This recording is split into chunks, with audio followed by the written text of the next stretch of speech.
Mod you later. What's up and welcome. Today we're going to talk about adding complexity to your beat to make it more interesting. The beat you hear in the background is what we're going to be making today. Obviously there are a million different ways you can do this, but to piggyback off of my video, how to make a beat in 60 seconds, which you should check out if you haven't, this process will allow you to continue from that video to achieve what we're setting out to do today. Of course, assuming you have these modules or similar ones. In this video, we're adding the very powerful sequencer from Make Noise, the Rene, into the mix, but really you can use any sequencer. The Make Noise Tempi is our master clock and the brains of this operation. 2 Pico drum modules will be our beats, and everything is going into my WMD performance mixer. All right, let's get to it. All right, to start off, I should say that channel 5 coming out of the Tempi is now my kick drum. We're going to be changing states in Tempi, so we need to keep channel 1 consistent between each state. To match channel 5 to channel 1, we just hold A and press channel 5 once.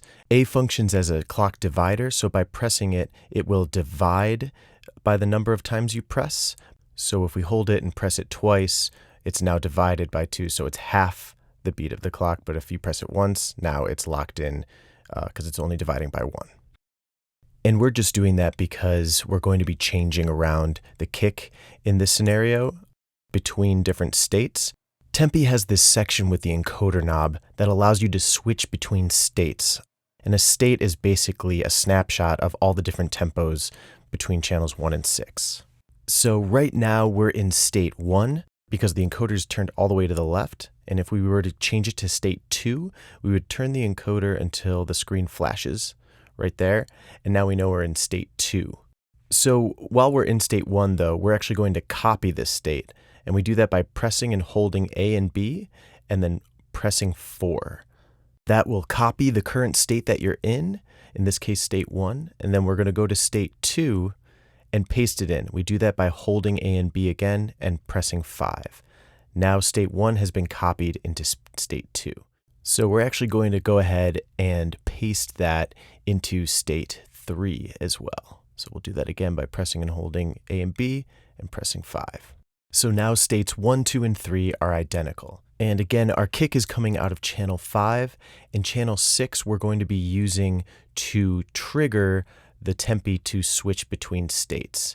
And I just have that going double time against our master clock by holding B and pressing it twice. Remember, holding B and tapping your tempo multiplies by the number of taps, and holding A and tapping your tempo divides by the number of taps. So we're going to go to state 2, and we're going to change around our hi-hat. So we're going to hold B and multiply it by 8. So now we have a really fast hi-hat tempo in state 2, and we're going to go to state 3, and we're going to change our kick tempo, and we're going to quadruple it. All right, so now we're going to go back to state 1 and turn the volume up and hear how this sounds. Okay, great.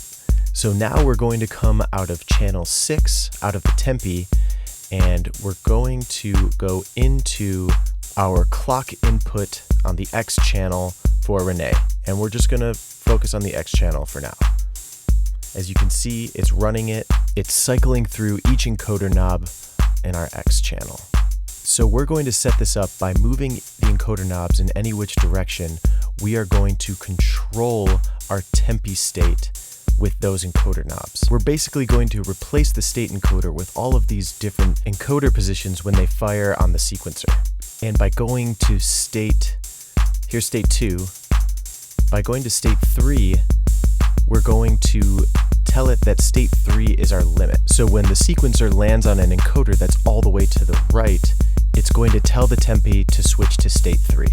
So to do this, we're going to come out of our CV out of the X channel, and we're going to go into our select CV on the Tempi.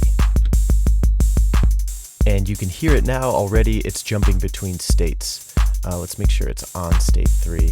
There we go. Sometimes these things get a little wonky.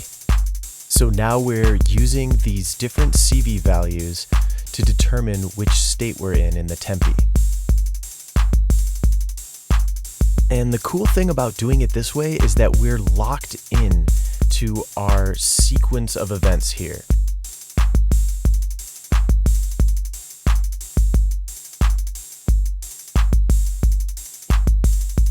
Right? So if we wanted to change around that pattern, we would cycle through to the snake section of Rene and choose a different pattern. And now those encoder positions are changing. Instead of going, in the pattern we were before, it's picking different encoder positions at different times.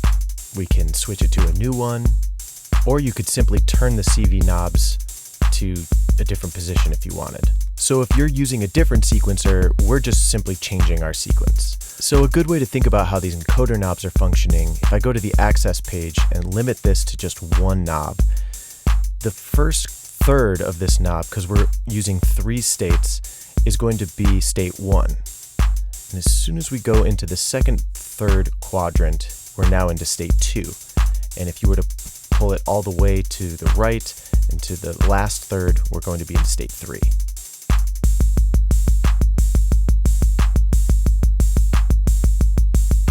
It might not perfectly function that way, but that's a good way to think about it.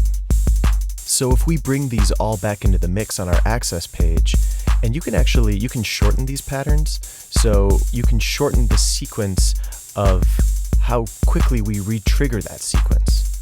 So you can hear it. If you make it even shorter, it's like a faster loop.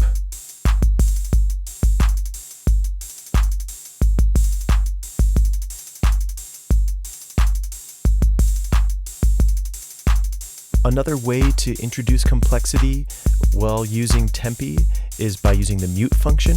So by pressing A, not holding it, but just pressing it, and pressing one of the channels, you'll mute that channel within that state.